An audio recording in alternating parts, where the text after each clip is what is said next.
আগরতলার স্বামী বিবেকানন্দ ময়দানে যুব বিকাশ কেন্দ্র ও বাজাজ ফাউন্ডেশনের যৌথ উদ্যোগে আয়োজিত চতুর্থ বর্ষ আন্তর্জাতিক হেরিটেজ ফেস্টিভ্যাল শুরু হয়েছে।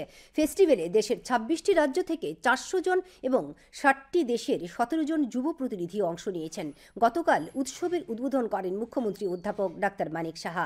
তিনি বলেন, শান্তি সম্প্রীতি রক্ষায় সরকার কোনো আপোষ করবে না, আইনের পথেই চলবে। মুখ্যমন্ত্রী বিভিন্ন রাজ্য ও দেশ থেকে আগত যুব প্রতিনিধিদের রাজ্যের পর্যটন স্থানগুলি ঘুরে দেখার আমন্ত্রণ জানান। মুখ্যমন্ত্রী যুব বিকাশ কেন্দ্রের বরিষ্ঠ প্রতিনিধিদের সংবর্ধনা জ্ঞাপন করেন। উৎসবকে কেন্দ্র করে স্বামী বিবেকানন্দ ময়দানে বিভিন্ন প্রদর্শনী মণ্ডপ খোলা হয়েছে। जो राज्य है नॉर्थ ईस्ट, उनमें से टोटल 30,000 करोड़ का मोह हुआ है। आप सुनकर हैरान हो जाओगे कि त्रिपुरा खाली आउट ऑफ 30,000 करोड़ 15,000 करोड़ खाली त्रिपुरा के लिए इन्वेस्टर्स वहां पर मोह साइन किया।